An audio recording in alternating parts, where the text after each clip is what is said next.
Hey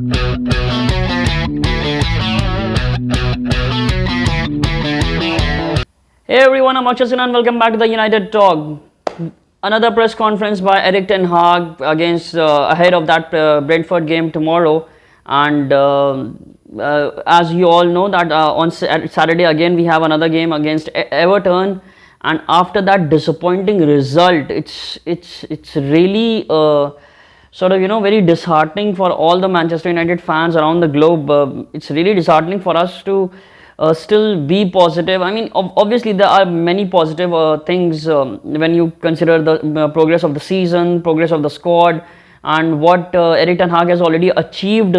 Despite of all those behind the doors scenarios with the Glazers, the sale of the club, the incompetence of the management, John Murdoch and everyone, Richard Arnold and everyone. So it's quite commendable what Erik has achieved up until now. We are like this very well. We were the only club who was playing in the Europa League, in the FA Cup, in the Carabao Cup, was still in the top 4 of Premier League. So it's quite commendable what Erik has achieved. But again, despite saying all that, the loss against Liverpool, the loss against Newcastle United last time, that was disappointing. And I'm pretty much sure that many people are actually saying that this is because of fatigue, this is because of the depth of the squad. I accept that. I accept. But again, there are times that you can't accept defeat. You can't accept the result of a football match when you're facing your arch rivals and they humiliate you in their home turf with 7-0. And then again, Newcastle United, we were supposed to win that game. But again, something happened. The players didn't turn up. Bruno Fernandes had a very bad game. Rashford couldn't create any magic. Sancho again was not that excellent on the football field. And the only player that was actually who was actually looking like putting in shift was actually Anthony. But unfortunately, Erik subbed him off, and that was a little bit shocking. There were a couple of decisions in the last match against Newcastle United were not that good. I'm not doubting Erik I still believe that he is the right man to take this club forward. But again, couple of decisions in the last match, couple of substitutes were actually not that good. I mean, I still have no idea. We're gonna talk about the press conference, obviously, because the press conference wasn't that interesting. There was just a couple of questions who actually found my the level of curiosity, and I was intrigued by only a couple of questions. So again, this press conference wasn't that interesting or amazing as you assume that Man United or Erik press conference would be. But with all that, we're gonna discuss that. But before, I just want to say this: I have no fucking idea. I have no absolutely fucking idea why McTominay was not subbed off and why McTominay was starting that game. Was it because of the height? Was it because of the physical game? I have no idea. Was it because Eddie Howe likes McTominay and he want to ship him off in the summer, so that's why he was just showing him as a player, as a artifact you need to purchase in the summer?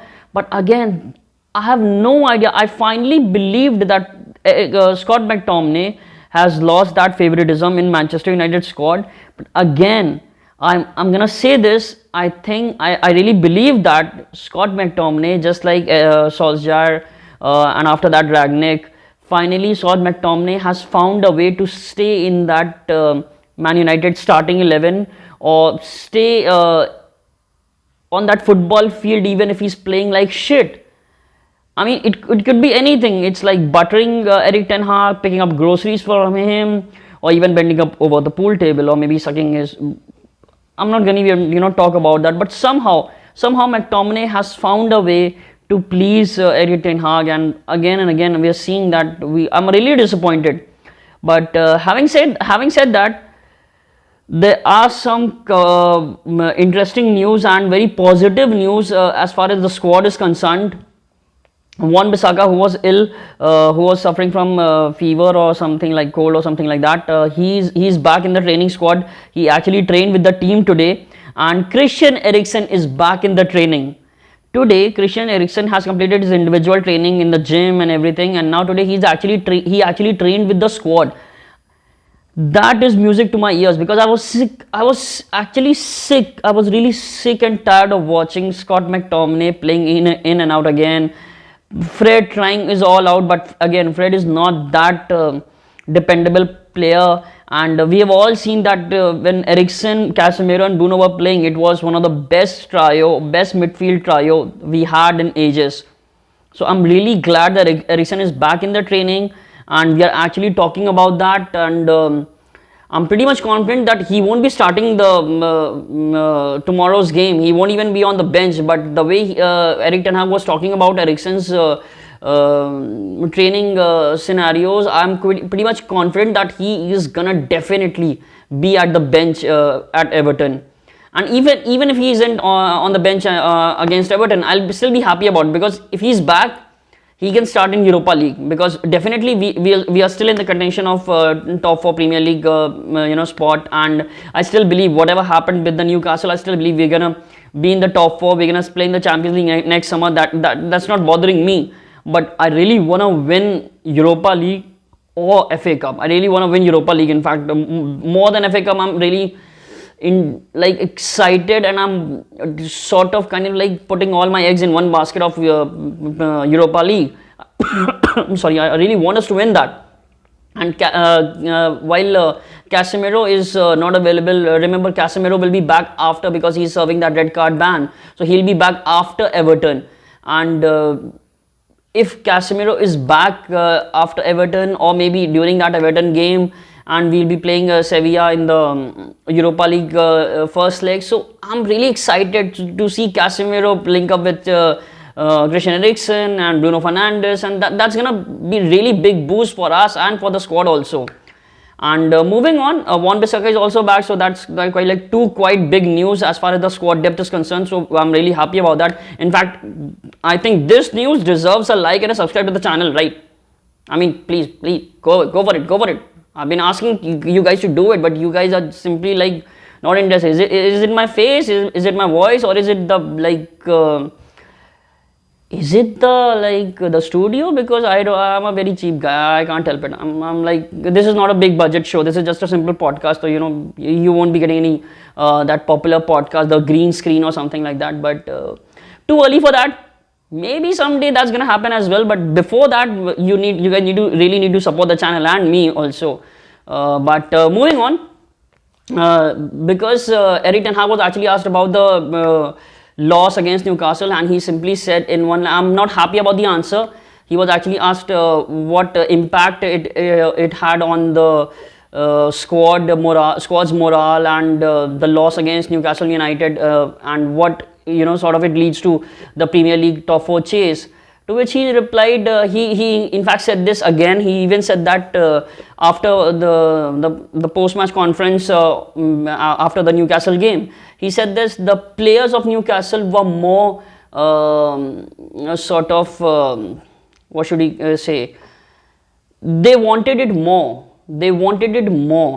The Newcastle United players wanted the win more. That's why they won the game. That's why they put in those late shifts. That's why they tried their best. That answer, I'm not saying that's a bad answer. It's just that sort of answer gives sort of that indication that the manager is actually talking about some of the players, or maybe the whole squad, or maybe a couple of players, that they are not putting in that shift. They are not doing enough to be in that squad. They are not doing enough for the Manchester United jersey. And obviously, most of us know that who is he talking about. I'm pretty much sure if he's talking about Scott McTominay. And Rashford didn't turn up at that game. Sancho played very poorly. Bruno Fernandes had a poor game. So obviously, he's talking about some of the players who are not not had that kind of an impact. But still, I don't think so. That answer was quite helpful as far as the squad morale is concerned. But again, That's Erik Ten Hag, and I think if he's being honest, he must have told his players also that he was not happy with that result. And obviously, losing against Newcastle United, when we all saw that match, we all saw the reaction of Erik Ten Hag against Eddie Howe. That little animosity between Erik Ten Hag and Eddie Howe. We all saw that. Even before the match, he said they are kind of an annoying team. So it kind of lays into that fact that yes, he's not happy with the result, he's not happy with some of the performances, but again, the way he talks about the squad, the way he talks about Bruno, Rashford, or the Luke Shaw, and that there's an interesting news as far as Luke Shaw is concerned. I'm really sorry for talking it right now. I should have started this statement with this conversation. But Luke Shaw signed a contract, extension of his current contract, and that is going to make him stay with us until 2027. That is big news, because as far as I'm concerned, I've said this many times, I'm saying this again. For me, Luke Shaw is one of the best left backs in the Europe, in all across European leagues. I'm not saying he's the best, but he's one of the best. For me, he's one of the best left backs, because let's face it, since Erik Ten Hag's arrival, his career has taken a brilliant trajectory, and after that he tried Luke Shaw when Varane and Martinez were not making that pair. He tried Luke Shaw as a left centre back, and that even was amazing. Luke Shaw played brilliantly. There were a couple of matches Luke Shaw actually deserved a man of the match award, and making your left back play like that as a left centre back, and then again play as a left back, because Malacia is still young, he's still learning, and he's definitely one of the best talents. I think he has the potential of being Manchester United left back, permanent left back, but right now I think Luke Shaw is the best, one of the best left backs, and I'm really happy that he has already been with us for 9 years, and now he has signed another, which is gonna make him like 2027. It's almost 4 years. So I'm like really happy with it. I'm really happy with that contract extension. I'm pretty much sure that Erik Ten Hag is also happy. He himself said that in the press conference. He's happy with the contract extension, signing of that contract extension, and now the signing of Rashford, the contract extension of Rashford and De Gea, that is also very crucial, because we want Rashford to sign that contract. We want De Gea to sign that contract. Many people are not very happy about De Gea's situation, because they think De Gea needs to be moved on. But let me remind you, that guy is one of the best goalkeepers in this world right now. No arguments over there. He literally carried this team during that debacle decade, when no other Man United player was sort of giving that 7 or above performance, and he literally gave in and out every single game. So you need to show some support and loyalty to that guy. Don't be like Real Madrid fans. Don't be like Real Madrid fans who were actually booing Cristiano Ronaldo when he helped them winning those 3 Champions League back to back. So don't be like that. Be Man United fans. Don't act like those assholes. But that's another thing. But we have Brentford again. I just want to talk about a little bit about Brentford. Brentford is the only team who's actually averaging 30% of possession in their last 3 Premier League games.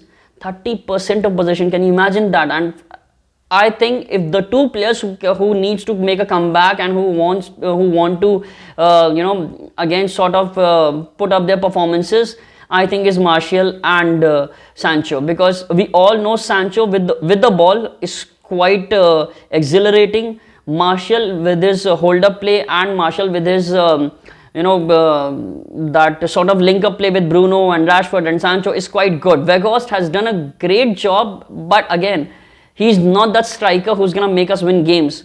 He's a nice lad. He gives every shift, every match is 100%, but again, he's not good enough to be a Manchester United number 9, and we need Anthony Martial for that. Let's just hope that Martial starts that game, Sancho starts that game with Rashford, Bruno, and all those players, put up a good performance after that loss against Newcastle United, because we really need to be in the top 4. We can't lose that. We need to be in the top 4. I'm not counting a Europa League trophy as the ticket to Champions League. I want Man United to be in the top 4 situation. that's gonna be really important for us. I really believe that that's gonna be the really important thing for us, and if we manage to stay in that, that's great. Anyways, I'm gonna wrap this up. Thank you guys for tuning in and watching the show. If you really guys like the video, please subscribe to the channel and press the like button. Give it a thumbs up, share it with your friends, share it with all the Man United fans, and until tomorrow, glory, glory, Man United. Watch that. Keep supporting Man United. Bye bye.